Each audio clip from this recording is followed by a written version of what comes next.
구약 성경 시편 91편 1절에서 11절까지 보겠습니다. 시편 91장 1절에서 11절까지. 시편 91장 11절부터 같이 읽도록 하겠습니다. 지존 자의 은밀한 곳에 거주하며 젖는 자의 그늘 아래에 사는 자여, 나는 여호와를 향하여 말하기를 그는 나의 피난처요 나의 요새요 내가 의뢰하는 하나님이라 하리니, 이는 그가 너를 새 사냥꾼의 올무에서와 심한 전염병에서 건지실 것이미로다. 그가 너를 그의 깃으로 덮으시리니 내가 그의 날개 아래에 피하리로다. 그의 진실함은 방패와 송방패가 대신하니, 너는 밤에 찾아오는 공포와 낮에 날아드는 화살과 어두울 때 퍼지는 전염병과 박을 때 닥쳐오는 재앙을 두려워하지 아니하리로다. 1000명이 내 왼쪽에서 10,000명이 내 오른쪽에서 엎드러지나 이 재앙이 내게 가까이 하지 못하리로다. 오직 너는 똑똑히 보리니 악인들의 보응을 내가 보리로다. 내가 말하기를 여호와는 나의 피난처시라 하고 지존자를 너의 거처로 삼았으므로 화가 내게 미치지 못하며 재앙이 내 장막에 가까이 오지 못하리니, 그가 너를 위하여 그의 천사들을 명령하사 내 모든 길에서 너를 지키게 하심이라. 아멘.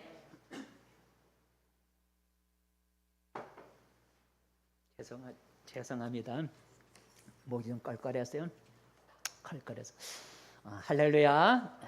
복된 자리에 잘 오셨습니다. 우리 함께 작은 소리로 옆 사람과 함께 인사 나눠봅시다. 반갑습니다. 잘 오셨습니다. 반갑습니다. 잘 오셨습니다. 코로나가 계속 퍼져가는 가운데서도 나오기가 어려울 텐데 이렇게 믿음으로 나오신 우리 성도들 하나님이 축복하시고, 이런 모든 고난에서 또 코로나 전염병에서부터 지켜주시는 은혜가 있기를 축복합니다. 이 시간에는 우리 설교 제목은 나의 피난처입니다. 따라해 봅시다. 나의 피난처. 오늘 읽은 성경 본문에 나의 피난처라는 말이 2번 나오는데 우리 한 번만 읽어보겠습니다. 나의 피난처 2절에 나오는데 2절 말씀 같이 읽어보겠습니다. 시작. 나는 여호와를 향하여 말하기를 그는 나의 피난처요 나의 요새요 내가 의뢰하는 하나님이라 하리니. 라는 나의 피난처요라는 말이 나와요. 9절에도 나오는가 그렇죠? 9절에도 나오고요. 그래서 피난처라는 게 뭡니까? 피난처는 위험과 재난으로부터 피할 수 있는 곳을 우리가 피난처라 그러죠. 위험과 재난으로부터 피할 수 있는 그런 곳을 우리가 피난처라 그럽니다. 예를 들어 큰 비를 피할 수 있는 동굴이 피난처가 되고, 적의 포격으로부터 피할 수 있는 방공호가 피난처가 되고, 추위와 더위를 피할 수 있는 이런 거처가 피난처가 되는 거죠. 이걸 가리켜 피난처라 그래요. 그래서 이 시간에는 피난처에 대해서 나의 피난처라 그랬으니 피난처에 대해서 함께 생각해 보면서 은혜를 나누고자 합니다. 우리의 삶을 불안하게 하고 우리를 두렵게 하는 일들이 많이 일어나고 있죠. 오늘 5절에 6절에 보면 우리를 두렵게 하고 우리를 불안하게 하는 일들이 5절과 6절에 이렇게 나와 있습니다. 한번 읽어볼까요? 5절과 6절 말씀 시작. 너는 밤에 찾아오는 공포와 낮에 날아오는 화살과 어두울 때 퍼지는 전염병과 밝을 때 닥쳐오는 재앙을 두려워하지 아니하리로다. 오늘 읽은 성경 본문에 보면 4가지의 우리를 불안하게 하고 두렵게 하는 일이 나와 있어요. 4가지가 뭐냐면 밤의 공포와 낮에 날아오는 화살과 퍼지는 전염병과 그리고 재앙이라 그랬어요. 밤의 공포, 날아오는 화살, 퍼지는 전염병, 재앙. 이것이 구체적으로 무엇을 말하는지 우리는 잘 알 수는 없지만 어쨌든 이 단어들을 읽어보면 우리 마음이 편하지 않은 걸 볼 수가 있어요. 왜냐하면 밤의 공포, 날아오는 화살, 퍼지는 전염병, 또 여러 가지 재앙, 이런 것들이 언제 나에게 닥칠지 모르기 때문에 이런 말을 들으면 괜히 우리 자신이 불안해지는 걸 느낄 수가 있습니다. 특별히 오늘 우리가 읽은 성경 본문에 보면 전염병이란 말이 2번 나와요. 전염병. 방금 우리가 읽은 6절에 나와 있죠. 6절 말씀 한번 읽어볼까요? 6절 시작. 어두울 때 퍼지는 전염병과 밝을 때 닥쳐오는 재앙을 두려워하지 아니하리로다. 어두울 때 퍼지는 전염병이 나와요. 그 다음에 3절에도 나오죠. 3절 말씀 읽어보겠습니다. 시작. 이는 그가 너를 새 사냥꾼의 올무에서와 심한 전염병에서 건지실 것임이로다 그랬어요.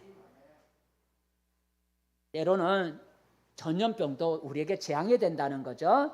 때로는 전염병이 우리를 불안하게 하고, 전염병이 우리를 두렵게 하고, 전염병이 우리의 삶을 무너뜨릴 수도 있다는 거죠. 지금 온 세계가 바로 전염병으로 우리가 고통을 겪고 있음을 우리는 알고 또 느끼고 있습니다. 코로나19라는 전염병이죠. 많은 국가들이 지금 백신이라는 것으로 우리가 예방주사를 맞고 있지만 코로나는 멈출 줄 모르고 계속해서 변이를 일으켜서 퍼져나가고 있습니다.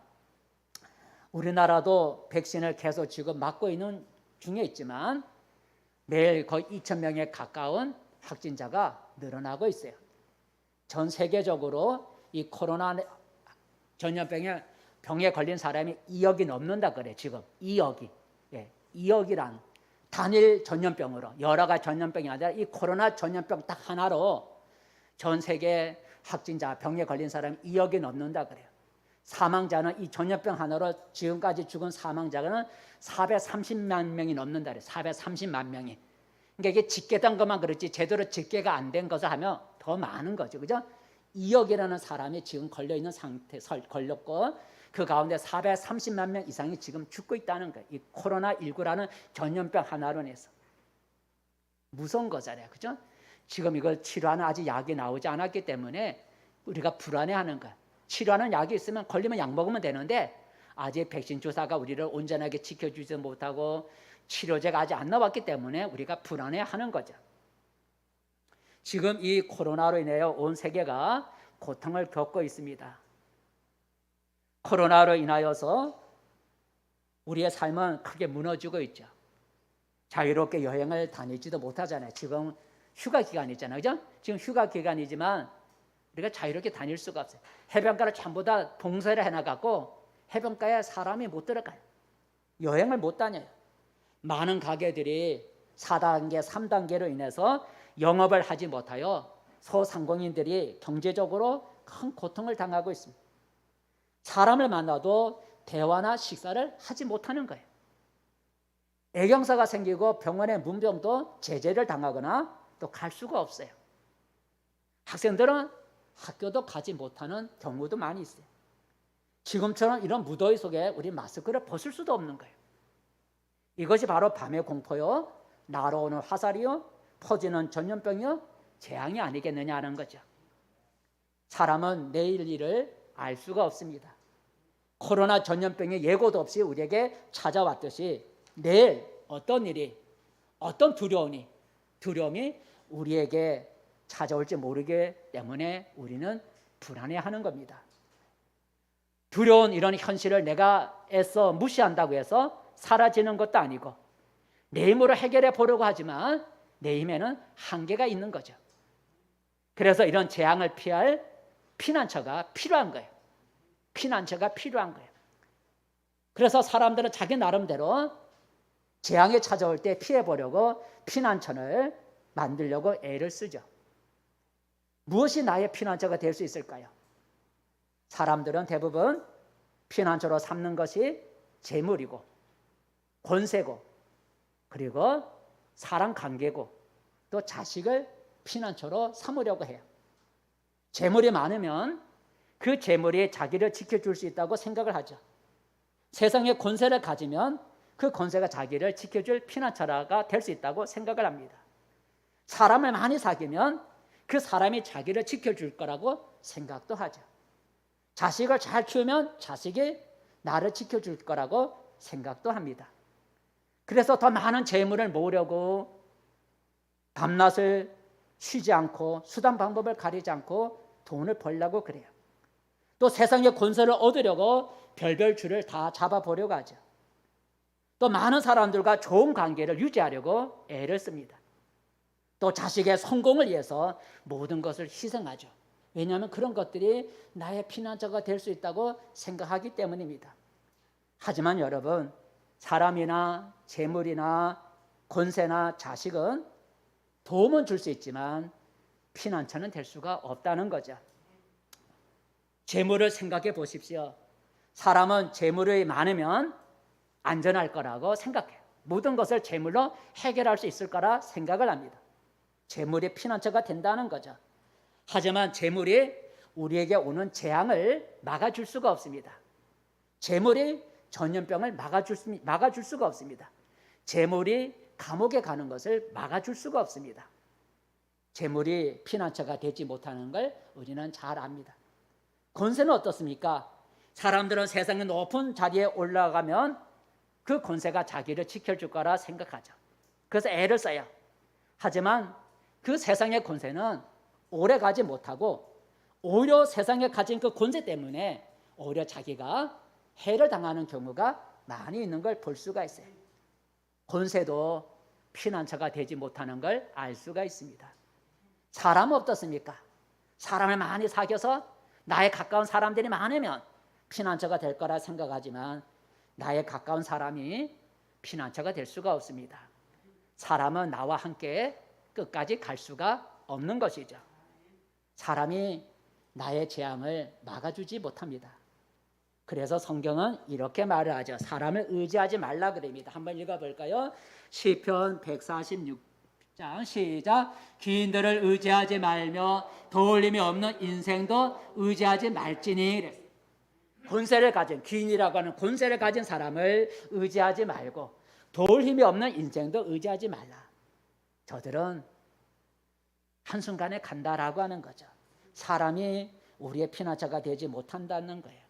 여러분, 자녀는 어떨까요? 자녀가 피난처가 될 수 있을까요? 자녀는 부모에게 또 가정에 힘이 되죠. 하지만 마찬가지 피난처가 될 수가 없습니다. 그래서 흔한 말로 무자식이 상팔자다라는 말도 있고 자식이 많아도 병든 배우자보다 못하다는 말이 있어요. 그것은 무슨 말이에요? 자식이 도움이 되지만 자식이 피난처가 못 되기 때문에 무자식이 상팔자요. 그리고 자식이 많아도 병든 배우자보다 못하다는 말을 하는 거예요. 그래서 자녀를 나의 피난처로 삼으려고 하는 생각이 있으면 버리는 게 좋습니다. 내 자녀가 앞으로 어떻게 될지 아무도 장담을 못하기 때문이죠. 나는 지금까지 무엇을 피난처로 삼으려고 해왔습니까? 재물을 피난처로, 권세를 피난처로, 사람관계를 피난처로, 또 자녀를 피난처로, 아니면 내 건강을 피난처로 생각해 왔습니까? 이런 것을 얼마간의 도움은 줄 수 있지만 나의 피난처는 될 수가 없습니다. 그러므로 이런 것들을 피난처로 삼고자 했다면 우리는 그런 생각을 이제는 버려야 합니다. 그렇다면 무엇이 정말로 나를 이런 재앙으로부터 막아주시고 또 재앙에 빠졌을 때 건져줄 수 있는 진정한 피난처는 무엇일까? 참된 피난처는 오늘 하나님이라고 말씀하고 있습니다. 2절 말씀 읽어보겠습니다. 2절 말씀 시작. 나는 여호와를 향하여 말하기를 그는 나의 피난처요. 거기까지. 하나님이 나의 피난처라 그랬어요. 아까 읽은 9절에도 말하죠. 9절도 읽어보겠습니다. 9절 말씀 시작. 내가 말하기를 여호와는 나의 피난처시라 하고 피난처라. 하나님이 여호와는 하나님의 이름을 말하는데 하나님이 우리의 피난처라라고 말씀하고 있습니다. 하나님이 나의 피난처가 되면 어떻게 될까요? 하나님이 나의 피난처라 그랬는데 하나님이 나의 피난처가 된다면 어떤 일이 일어날까요? 4절 말씀 읽어보면 하나님을 피난처로 삼을 때 일어나는 결과를 말해주고 있습니다. 4절 말씀 시작. 그가 너를 그의 깃으로 덮으시리니 내가 그의 날개 아래 피하리로다. 그의 진실함은 방패와 송방패가 되시나니. 하나님은 나의 피난처로 삼으면 하나님이 그의 날개 깃으로 우리를 보호해 준다는 거죠. 그의 날개 아래 우리를 그의 오늘 보니까 거기 보니까 그의 날개 아래 피하리로다 그랬어요. 날개 아래 피하리는 은혜를 준다는 거예요. 날개 아래 피한다는 얘기는 어미 닭이 병아리를 감싸고 보호해 주는 것 같은 거예요. 병아리가 아무리 새들이 와서 병아리를 잡아먹으려고 하려고 해도 그런 재앙이 찾아올 때 병아리가 어미 날개 아래 들어가면 안전한 거예요. 그래서 날개 아래 품는다는 거죠. 하나님을 피난처로 삼는 자는 하나님의 그의 기술, 하나님의 기술로 그를 덮으신다는 거예요. 날개를 그로 품어주신다는 거예요. 그래서 날라오는 화살로부터 어둠에서부터 전염병에서부터 또는 재앙으로부터 지켜주신다는 거예요. 하나님을 피난처로 삼는 자에게. 그래서 좀 더 구체적으로 보면 3절에 나와 있어요. 3절을 방금 읽었죠? 3절 읽었어요. 그래서 10절에 읽어볼까요? 10절 읽어보겠습니다. 10절 말씀 10절 말씀 시작. 화가 내게 미치지 못하며 재앙이 내 장막에 가까이 오지 못하리리 그랬어요. 하나님이 여러 재앙과 이형과 병으로부터 지켜준다는 거죠. 3절에 보면 사냥꾼을 올무에서 전염병에서 고쳐주신다 했고, 방금 읽은 10절에 보면 재앙이 내 장막에 가까이 오지 못하도록 해주겠다는 것을. 하나님을 피난처로 삼으면 하나님께서 새 사냥꾼의 올무에서 심한 전염병에서부터 또 여러 가지 재앙으로부터 우리에게 오지 못하도록 주의 날개 아래 지켜 보호해 주신다고 하는 말씀입니다. 김바울이라고, 바울 이름이 바울이고 김바울이라고 하는 인도 선교사의 간증이에요. 이 김바울 선교사가 대학교 1학년 때에 예수를 믿게 됐대. 대학교 1학년 때 예수를 믿었는데 대학교 1학년 때 예수 믿는다고 해서 집에서 쫓겨났대요. 아마 믿지 않는 집안인가 보죠. 예수 믿는다고 대학교 1학년 때 집에서 쫓겨났어요. 갈 곳이 없어서 3일 동안 교회에 와서 잠을 자고 그리고 기도를 했대요. 3일 동안 교회에 있는 동안에 이제 주일이 됐대요. 주일날, 오늘같이 주일날 어린이 예배, 우리 어린이 예배가 있잖아요. 어린이 예배 시간에 갈 데가 없으니까 집에서 쫓겨났으니까 갈 데가 없으니 어린이 예배 시간 저 맨 뒤에 앉아서 기탱에 앉아서 어린이 예배 참석하면서 뒤에서 기도를 하고 있었대요. 근데 그때 그 어린이 주일 예배 시간에 그 주일학교 선생님이 설교를 하는데 하나님은 피난처다라는 제목을 가지고 설교를 하더라는 거죠. 하나님은 피난처다. 한번 읽어볼까요? 같이 읽어봐. 시작. 하나님은 피난처다. 오늘도 우리 하나님은 피난처라 그랬는데 이 주일학교 선생님이 어린이 예배 시간에 설교 제목에 하나님은 피난처다라는 그 제목을 가지고 설교를 하더라는 거죠. 근데 그 어린이 예배니까 아마 시청각죠. 눈에 보여야 되는가 시청각으로 설교하기 위해서 그 선생님이 뭘 갖고 왔냐면 돌하고 그다음에 계란하고 그다음에 아마 뚜껑이 닫힌 밥그릇을 가지고 왔다는 거죠. 그러면서 먼저 계란을 가지고 이 탁자 위에다가 계란 하나 올려놓고 그리고 손에 돌을 들고 계란을 내려치는 모습을 하면서 어린이들에게 묻는 거예요. 계란이 깨질까요? 안 깨질까요? 그러니까 애들이 뭐라 그러겠어요? 깨져요 그래. 왜냐면 계란에 돌을 갖다 때리니까 깨져요 그래. 그래서 두 번째로 이제는 밥그릇 안에다가 계란을 집어넣고 아마 뚜껑을 닫았는지 모르지만 밥그릇 속에다 계란을 집어넣고 돌을 가지고 때리는 흉내를 내면서 계란이 깨질까요? 안 깨질까요? 그러니까 애들이 안 깨져요. 그러니까 왜 안 깨지죠? 하니까 밥그릇이 보호해줘요. 그러더라는 거죠. 그러니까 바로 이 전사님 말하기를 하나님은 바로 밥그릇입니다. 그러라는 거죠. 한번 읽어봅시다. 시작. 하나님이 밥그릇이다라는 이 어린이들에게 하나님이 밥그릇이다. 설교 제목은 뭐라고요? 하나님은 피난처인데 애들을 이해시키기 위해서 그 밥그릇하고 그 돌하고 계란을 갖다 놓고 밥그릇 속에 계란이 들어가니까 바위가 깨트릴 수 없다는 거죠. 그러면서 애들에게 하나님은 밥그릇이다라는 설교를 하더라는 거예요. 그 맨 뒤에 앉아 그 설교를 듣던 이 대학교 1학년 이 김바울 청년이 그 설교 제목을 듣는 순간 하나님은 밥그릇이다라는 그 말에 은혜를 받는 거예요. 하나님은 밥그릇이다. 나를 지켜줄 수 있구나.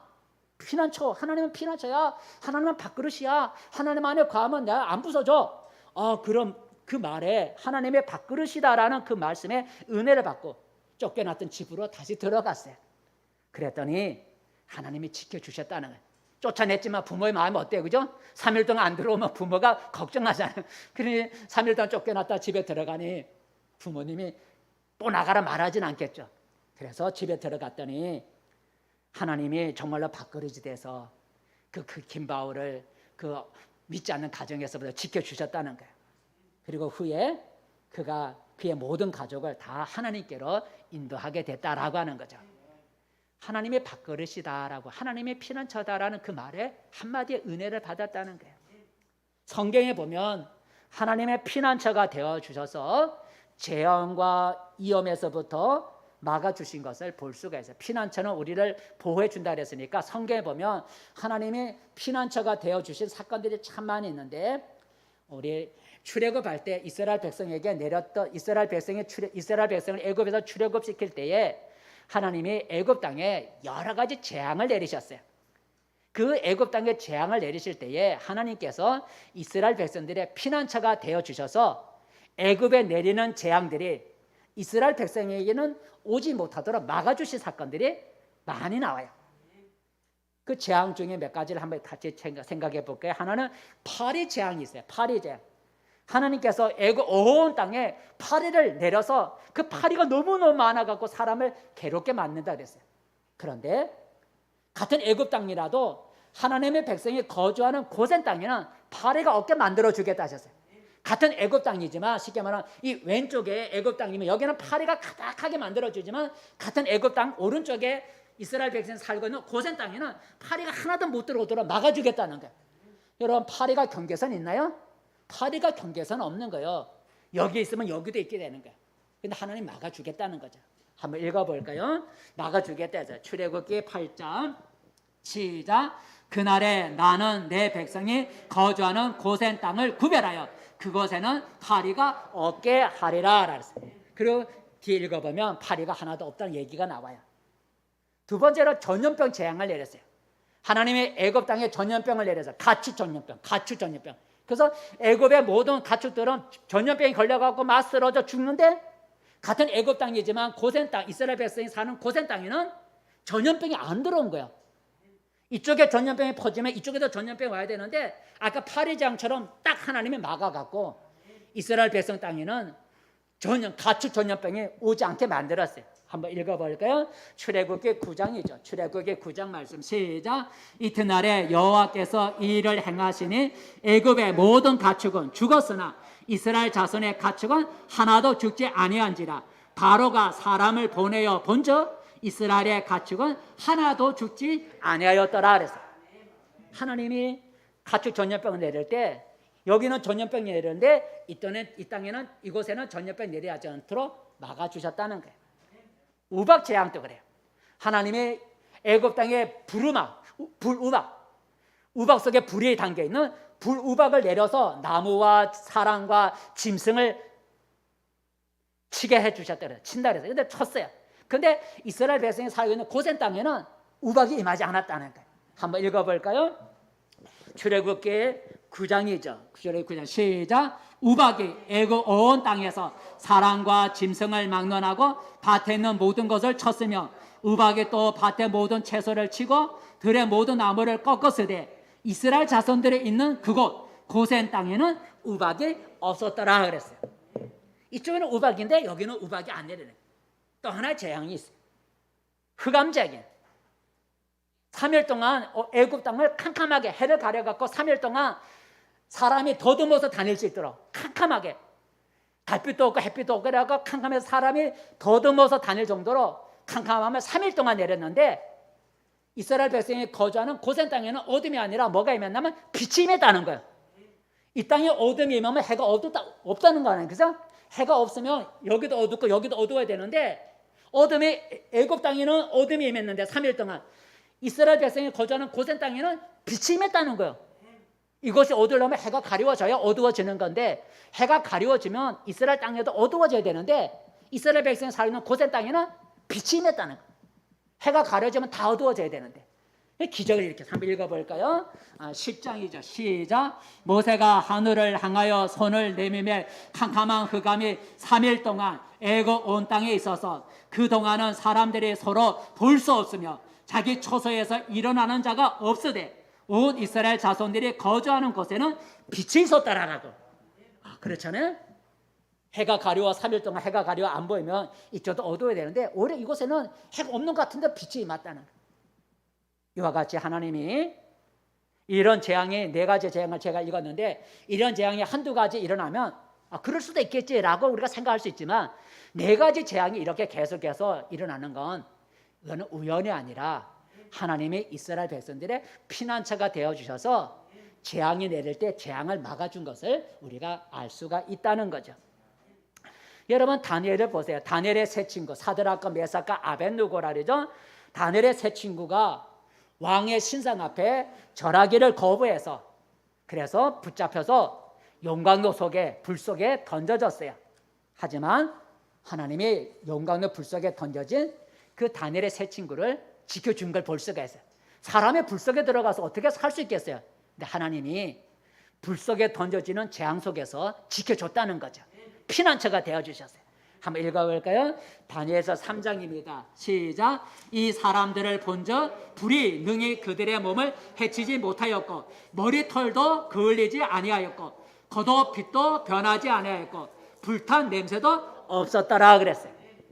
여러분 불 곁에 있으면 냄새가 나잖아요. 그죠?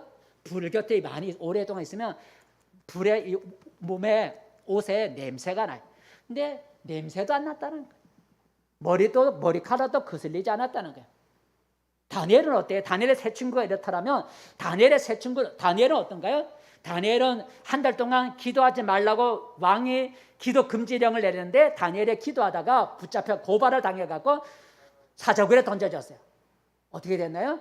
하나님이 사자들의 입을 막아갖고 사자의 입에서부터 다니엘을 지켜주셔서 다니엘을 재앙에서부터 사자의 입에서부터 사자로부터 지켜주셨어요. 재앙을 막아주셨어요. 한번 읽어볼까요? 다니엘서 6장. 다니엘은 어떤가? 읽어보겠습니다. 시작. 나의 하나님이 이미 그의 천사를 보내어 사자들의 입을 봉하셨으므로 사자들이 나를 상해하지 못하였으니. 사자굴에 던져졌는데 그 많은 사자들이 다니엘을 건들지 않았다는 거죠. 하나님의 피난처가 되어주신 것을 이렇게 성경에서 많이 찾아볼 수가 있어요. 그러므로 여러분 우리는 하나님만이 나의 진정한 피난처가 되심을 우리가 믿고 그 사실을 고백해야 돼요. 하나님 당신은 나의 피난처입니다 라는 고백을 해야 되는 거예요. 오늘 2절에 보면 오늘 시편 기자가 하나님이 나의 피난처라고 고백을 해요. 2절 읽어볼까요? 고백을 해요. 하나님은 나의 피난처라고 고백을 합니다. 2절 말씀 시작. 나는 여호와를 향하여 말하기를 그는 나의 피난처시요 나의 요새요 내가 의뢰하는 하나님이라 하리니. 나는 좀 고백하는 거죠. 나는 여호와를 향하여 뭐라고 한다고요? 하나님은 나의 피난처십니다라고 고백한다는 거죠. 나는 여호와 하나님을 향하여 하나님은 나의 피난처입니다라고 고백한다는 거예요. 바로 우리도 마찬가지. 하나님의 피난처임을 우리가 믿고 그 하나님 향해 그런 고백을 할 수 있어야 된다는 거죠. 하나님, 당신은 나의 피난처입니다. 따라해보세요. 하나님, 당신은 나의 피난처입니다. 나의 피난처입니다. 그런 고백을 할 수 있기를 바랍니다. 사람의 마음으로 믿고 입으로 시인하면 구원을 받고 기적이 일어나는 거예요. 하나님의 나의 피난처입니다. 마음을 믿는 걸 입으로 고백을 하면 기적이 일어나요. 하나님 외에 어떤 것도 아까 말한 사람이나 권세나 재물이나 자녀가 우리의 피난처가 아니라 하나님이 우리의 진정한 피난처임을 우리는 알아야 합니다. 그렇다면 여러분 하나님은 어떤 사람에게 피난처가 되어주실까? 하나님은 피난처라고 그랬어요. 하나님은 피난처인데 하나님은 어떤 사람에게 피난처가 되어주실까? 모든 사람에게 피난처가 되는 건 아니라는 거죠. 하나님은 피난처지만 모든 사람의 피난처가 되어주는 것은 아니라는 거죠. 예를 들면 하나님은 모든 사람이 다 죄를 용서받고 천국 하나님의 나라에 들어오기를 원하셔요. 하지만 그렇다고 해서 모든 사람이 자동으로 하나님의 나라에 들어가는 게 아니에요. 어떤 사람만 들어가요? 하나님이 보내신 예수님을 믿는 사람만이 천국에 들어갈 수 있어요. 하나님은 모든 사람이 다 천국 가기를 원하지만 그렇다고 해서 자동적으로 다 들어가는 게 아니라 하나님이 보내신 우리의 구원자이신 예수를 믿는 자만이 천국에 들어갈 수 있어요. 그와 같이 하나님은 모든 사람의 피난처가 될 수 있지만 그렇다고 해서 모든 사람이 다 자동적으로 피난처가 되는 게 아니고 피난처가 되어주는 사람이 있다는 거죠. 어떤 사람에게 하나님이 피난처가 되어주실까? 바로 그것은 하나님을 자기의 피난처로 삼는 자에게 하나님 당신은 나의 피난처입니다. 이렇게 하나님을 자기의 피난처로 삼는 자에게 하나님의 피난처가 되어주는 거예요. 하나님 당신은 나의 피난처입니다 라고 고백하지 않는 사람에게 피난처가 되어주는 게 아니라 하나님 당신은 나의 피난처이십니다 하고 하나님을 자기의 피난처로 고백하는 사람에게 하나님은 피난처가 되어주는 거지, 하나님 당신은 나의 피난처입니다라는 고백들 안 하는 사람에게 하나님이 피난처가 되어주는 것은 아니라는 거죠. 물론 하나님의 은혜로 건져주는 경우도 있죠. 그러나 하나님의 진정한 피난처, 막아주시고 또 빠졌을 때는 건져주시는 이런 피난처가 되어주시는 것은 하나님을 자기의 피난처로 이렇게 피난처로 삼는 자에게 되어주신다는 거예요. 그게 9절과 10절이죠. 9절과 10절 읽어볼까요? 9절 10절 시작. 내가 말하기를 여호와는 나의 피난처시라 하고 지존자를 너의 거처로 삼았으므로 화가 내게 미치지 못하며 재앙이 내 장막에 가까이 오지 못하리니 이랬어요. 재앙이 우리에게 가까이 오지 못하도록 하기 위해서 9절에 보니까 뭐라 그랬어요? 하나님을 나의 피난처라라고 고백하면, 하나님을 나의 피난처라고 고백하는 사람, 하나님을 자기의 피난처로 삼는 자에게 재앙이 그에게 가까이 오지 못하게 해주겠다라고 말씀하셨어요. 근데 여러분, 하나님을 피난처, 그 사람이 하나님을 피난처로 삼았는지 안 삼았는지 우리 그걸 알아야 되잖아요. 하나님을 자기의 피난처로 삼는 자에게는 재앙이 오지 않도록 피난처가 되어주시는데 그 사람이 하나님을 피난처로 삼고 있는지 않는지 알아야 되잖아요. 그 사람이 정말 하나님을 피난처로 삼고 있는지 삼고 있지 않은지를 알아야 되잖아요. 하나님을 자기의 피난처로 삼는 사람에게는 어떤 모습이 나타날까요? 사람은 밖으로 나타나는 게 있어야 된다는 거죠. 하나님을 자기의 피난처로 삼으면 나타나는 현상이 있는 거예요. 현상. 하나님을 나의 피난처로 삼는 사람은 그가 피난처로 삼고 있다는 그 뭔가 나타나는 표현이 있기 마련이에요. 그게 뭘까요? 그건 하나님을 사랑하는 거고 하나님께 기도하는 것이라고 14절과 15절에 말해주고 있어요. 14절 읽어볼까요? 14절 시작. 하나님이 이러시되 그가 나를 사랑한즉 내가 그를 건지리라. 14절. 그가 나를 사랑한즉 내가 그를 건지리라 그랬어요. 그 다음에 15절 읽어볼까요? 시작. 그가 내게 간구하리니 내가 그에게 응답하리라 그랬어요. 하나님을 나의 피난처로 삼으면 나타나는 증상이 있는데, 현상이 있는데 두 가지를 우리가 생각해봐요. 하나는 하나님을 사랑하게 된다는 거예요. 하나님을 피난처로 삼는 사람은 하나님을 사랑하게 되어 있어요. 또 하나는 하나님을 피난처로 삼는 사람에게 나타나는 건 하나님 앞에 기도한다는 거죠. 하나님을 사랑한다는 건 어떤 걸까? 하나님을 피난처로 삼는 사람에게 나타나는 현상 가운데 하나가 하나님을 사랑하면 내가 건져준다 그랬으니까 하나님을 사랑하는 것이래. 하나님을 사랑하는 것은 어떤 것일까? 구체적으로 말하면 예배라는 거죠. 여러분, 하나님을 피난처로 삼는 사람은 하나님을 사랑해서 하나님께 예배 드리게 돼요. 예배 드리는 것이 그가 하나님을 피난처로 삼고 있다는 걸 보여준다는 거예요. 예? 하나님을 사랑하는 자가 하나님을 피난처로 삼는 사람이 나타나는 증상이 하나님을 사랑하는 것인데, 하나님을 사랑하면 나타나는 것이 뭐냐면 구체적으로 예배라는 거죠. 하나님을 사랑하게 되면 예배를 귀하게 여기게 돼요. 예배를 귀하게 여기게 돼요. 한번 읽어볼까요? 예배를 귀하게 여겨요. 한번 읽어보겠습니다.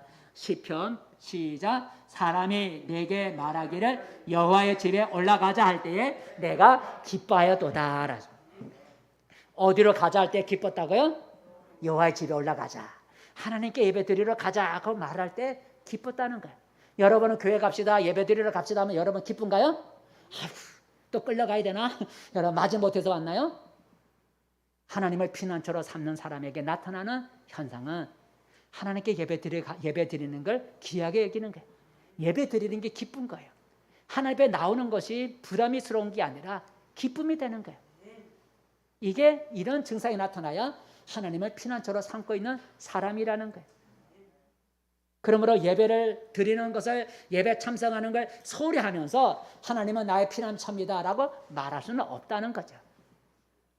예배 드리기 위해서 세상 일을, 세상의 다른 일들을 뒤로 기꺼이 밀어 놓을 수 있는 것이 바로 하나님을 사랑하는 표현이고 하나님을 피난처로 삼고 있다는 증거라는 거죠. 아, 저 사람이 하나님을 피난처로 삼고 있구나. 무엇으로 보면 안다고요? 예배를 귀하게 여기는 거예요.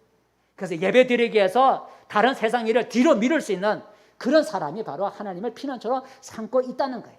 그래서 예배를 소중하게 여기세요. 예배 드리세요. 왜 괴롭히는 거냐? 그게 하나님을 피난처로 삼는 증거기 때문에.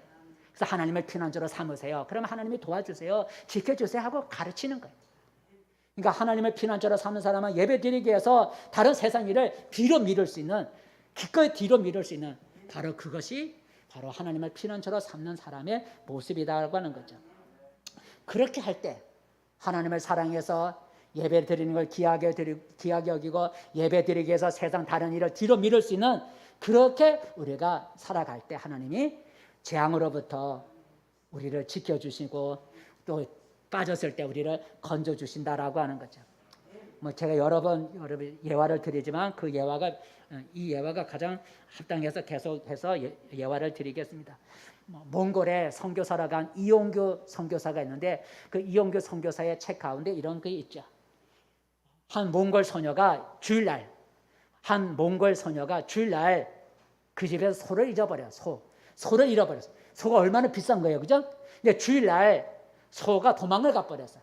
그러니까 온 식구가 다 이제 소를 찾으러 가야 되잖아요. 그러니까 이 몽골 소녀 교회 다니는데 이 몽골 소녀도 집에서 소를 잃어버렸으니 소를 찾으러 몽골이 얼마나 초원이 넓어요. 사방을 막 찾으러 다녔는데 찾을 수가 없어요. 그러다 보니까 주일날인데 예배 시간이 다 된 거야. 예배 시간이 다 됐어. 이제 결정을 해야 되잖아요. 계속 소를 찾으러 다녀야 될지, 예배 시간이 됐으니 소 찾는 걸 이제 그만두고 교회 가서 예배를 드려야 될지 결정을 해야 할 순간이 온 거예요. 여러분, 보통 사람 같으면 잃어버린 소 찾아야 되잖아요. 다른 사람 같으면 예배야, 오늘 빠지면 다음 주 와서 또 얻으려면 되는 거예요. 예배 똑같은 예배인데 소는 잊어버리면 영영 못 찾으니까 소 찾는 게 중요하지, 예배는 오늘 못 드리면 다음 주 와서 또 얻으려면 돼. 그렇게 생각할 수 있잖아요. 근데 이 몽골 소녀는 그렇게 생각하지 않았어요. 하나님을 사랑하는 마음이 컸기 때문에, 하나님께 사랑하는 사람은 뭘 드린다고요? 예배로 나타나는. 그래서 소를 찾는 거 중지하고 예배 시간이 다 되었기 때문에 교회로 뛰어와서 예배를 참석했어요. 여러분, 그 책에 나오는 거예요. 어떤 일이 일어난 줄 아세요? 예배가 끝나니까 교회 마당에서 음메한 그렇게 찾아다니던 소가 예배가 끝나니까 마당에 와서 그 소녀 주인한테 나 여기 있습니다, 끌고 가세요. 그 음메하면 그거 기적 아니겠어요, 그죠? 그 기적이잖아요. 그건 기적이잖아요. 그 책에 나와 있어요. 그 거짓말 쓴 게 아니잖아요. 몽골 소녀가 주일날 소를 찾다가 예배 시간 되니까 소 찾는 걸 포기하고 하나님께 나와 예배 드리는 걸 더 귀하게 여겼어요. 그렇게 하나님을 사랑하고 하나님을 피난처로 삼았더니 하나님께서 그 소녀가 찾고 자던 소가 제 발로 교회 마당에 와서 예배 끝나니까 음메 기적이라 그 책에 나와요. 하나님이 하나님을 사랑해서 예배 드리는 자, 피난처가 되어준 걸 볼 수가 있어요. 두 번째, 여러분, 하나님을 피난처로 삼는 자에게 나타나는 현상이 뭐라고요? 기도하는 거랬어요. 15절이죠. 15절 말씀 읽어볼까요? 시작. 그가 내게 간구하리니 내가 그에게 응답하리라. 그리고 그가 환난 때에 내가 건져주겠다라는 얘기가 나와요. 하나님을 피난처로 삼는 사람은 기도에 힘을 쓰게 되어 있어요. 하나님을 피난처로 삼지 않으면 기도할 수가 없는 거예요. 하나님의 피난처가 아닌데 뭐로 기도하겠어요, 그죠? 하나님이 나의 피난처라고 믿는 사람은 기도하는 거예요. 하지만 하나님이 나의 피난처입니다라고 믿지 않으면 기도할 수 없는 거예요. 그래서 하나님을 피난처로 삼는 사람은 기도가 자연히 될 수밖에 없는 거예요. 그렇게 기도할 때 하나님의 재앙을 막아주시고 올무에서부터 건져주시는 거예요. 히스기야 왕을 보세요. 히스기야가 유대 왕으로 있을 때 옆에 강대국 아수르라고 하는 강대국이 유다를 공격했어요. 그리고 유다의 수도라고 하는 예루살렘 성을 포위하고 나와서 항복하라고 위협을 했어요. 나라가 풍전등화의 그런 이기에 놓이게 됐어요. 바람 앞에 등불 같은 나라가 됐다는 거죠. 아수르가 강대국이기 때문에 어느 나라도 유대 나라를 도와줄 수가 없는 거예요. 그때 히스기야 왕이 하나님의 성전에 올라가서 기도를 하죠. 기도 내용이 쭉 나오지만 하나만 읽어볼게요. 기도하는 내용입니다. 읽어보겠습니다. 열왕기한가요? 열왕기야 19장 시작. 우리 하나님 여호와여 원하건대 이제 우리를 그의 손에서 구원하옵소서. 그리하시면 천하 만국에 주 여호와가 홀로 하나님이신 줄을 알리이다. 기도 내용이 쭉 나오는 하나만 읽어봤어요. 우리 하나님 여호와여 원하건대 이제는 우리를 그 아수르 손에서부터 구원하여 주세요 하고 기도를 했어요. 하나님을 피난처로 삼는 사람은 기도한다 그랬습니다. 기도하면 하나님이 재앙에서부터 건져주신다 그랬어요. 자, 이렇게 기도했더니 하나님이 유대 나라를 아수르 손에서 건져줬는데 어떻게 건져줬는가요? 그 건져준 그 내용이 나오죠. 열왕기하 19장 35절 시작. 이 밤에 여호와의 사자가 나와서 아수르 진영에서 군사 18만 5천 명을 친지라. 아침에 일찍이 일어나 보니 다 성장이 되었더라 그랬어요. 이 밤이라고 하는 건 뭐예요? 기도한 밤이죠, 그죠? 기도했더니 그날 밤에 하나님의 천사가 성을 포위하고 있는 아수르 군사에 천사가 들어가서 하룻밤 사이에 몇 명을 죽이겠다고요? 18만 5천 명을 하룻밤 사이에 죽였다는 거예요. 그래서 그 다음날 왕이 나가보니까 다 성장이 되어 있는 거예요. 그래서 성경 보니까 그냥 자기 스스로 물러가게 하나님의 피난처가 되어주신 걸 볼 수가 있어요. 말씀을 맺습니다. 성도 여러분, 우리는 내일을 알 수 없는 불안 속에 살아가고 있습니다. 특히 지금은 코로나 전염병으로 인해서 더 어렵고 내일이 어찌 될지 불안하고 또 내가 혹시 걸리지는 않을까 하는 건강의 위협을 느끼고 살아가고 있습니다. 많은 사람들이 이때 피난처로 삼는 게 보통 재물이고 권세고 사람입니다. 그러면 그렇지만 이것은 우리를 지켜주지 못합니다. 우리를 모든 재앙에서부터 지켜주고 또 재앙에 빠졌을 때 우리를 건져내줄 수 있는 진정한 피난처는 하나님이라는 걸 잊지 않기를 바랍니다. 3절 말씀, 하나님이 우리의 피난처가 되세요. 그래서 하나님이 우리의 피난처가 되세요. 3절 말씀 시작. 이는 그가 너를 새 사냥꾼의 올무에서와 심한 전염병에서부터 건지실 것이미로다. 하나님이 우리의 진정한 피난처가 되어줄 수 있음을 말해주고 있습니다.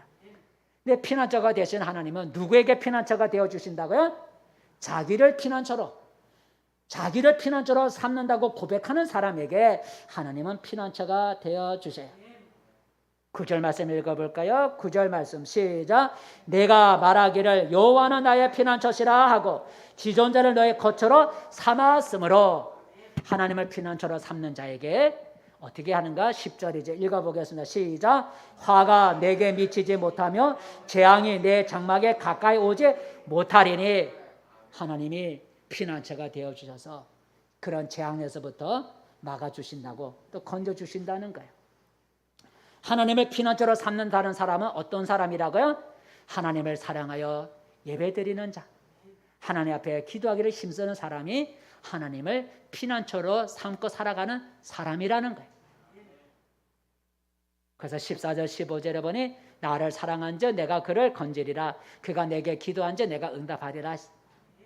여러분, 하나님을 여러분의 피난처로 삼으시고 그 하나님을 사랑하여 예배를 귀하게 여기고 여러분 깨어 기도함으로써 오늘은 내일을 알 수 없고 불안한 세상, 언제 재앙이 우리에게 날아오고 언제 화살이 우리에게 날아오는지 알 수 없는 이런 불안한 세상 속에 하나님이 여러분의 피난처가 되어주시는 은혜가 있기를 축복합니다. 한번 따라해 봅시다. 하나님은 나의 피난처이십니다. 아멘. 기도하겠습니다. 은혜로우신 하나님 아버지, 코로나가 아버지 이렇게 2년 동안 됨으로 인하여 우리의 삶이 지쳐있고 또 불안한 가운데 어떻게 살아가야 될지, 혹시라도 내가 저 병에 걸리지는 않을지, 이 코로나로 인하여 우리가 참으로 내일을 알 수 없는 불안한 속에 살아가고 있습니다. 이때 우리에게 피난처가 필요한데 하나님이 우리의 진정한 우리의 피난처가 된다고 말씀해 주고 있습니다. 보이지 아니하시나 살아계신 하나님이 우리의 피난처가 되심을 믿게 도와주시고, 하나님 당신은 나의 피난처입니다라고 고백할 수 있게 도와주시고, 하나님을 피난처로 삼는 삼음으로 말미암아 하나님을 사랑하여 예배드리며 하나님의 부르짖어 기도함으로써 하나님이 우리의 피난처가 되어주셔서 이 어렵고 불안한 세상 속에 하나님이 우리를 막아주시고 지켜주시는 은혜가 있게 도와주시옵소서. 하나님 당신은 나의 피난처이십니다. 예수님의 이름으로 기도합니다. 아멘. 찬송가 401장 부르면서 예배드리겠습니다.